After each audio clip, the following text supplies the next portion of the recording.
It's no secret that slavery was once a part of London's economy. At various sites along the Thames, goods produced by slaves would arrive by ship from around the globe, to be unloaded at one of the many piers or wharfs that lined both banks. Beyond the waterfront, the areas that now comprise London's modern financial district were also key to the industry. In the streets around the Bank of England, ships and insurance used in the slave trade were sold and bought. Here at 12 St. Michael's Alley is the site of the Jamaica Coffee House. It's where slave owners came to advertise the sale of their slaves and to offer bounties for those who had escaped.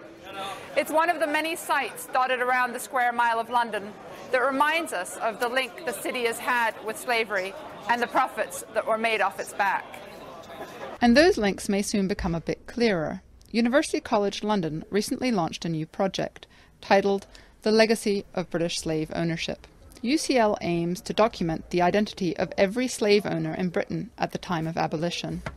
Professor Catherine Hall, who heads up the project, says that Britain's role in slavery is in need of a fresh perspective. Instead of saying, on the one hand, oh, slavery wasn't significant at all to London's history, or on the other hand, saying, the whole of British capitalist society is built on slavery, we want to say, what part did it play? It certainly played an important part, but what part? Research for the database has already turned up some interesting connections. Documents kept at the National Archives in Kew have uncovered previously unknown links between N.M. Rothschild, of the famous banking family, and James William Freshfield, founder of Freshfields, the city law firm. The Rothschild family's chief archivist was surprised at the news, as the information was neither in the family's extensive archive, nor in the 2-volume history written on the family.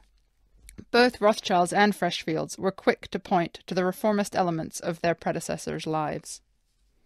Those behind the project think that shedding light on the past can only be a good thing. I think we'll discover things that are uncomfortable for some people, but I think it's much better to be open about this history, and I think the experience of people when they are open about it is that you can deal with it. Things that are hidden are much more troublesome on the whole than things that are openly acknowledged. Further east from the Square Mile, at London's Docklands, the links between global financial houses and the slave trade are merely geographical.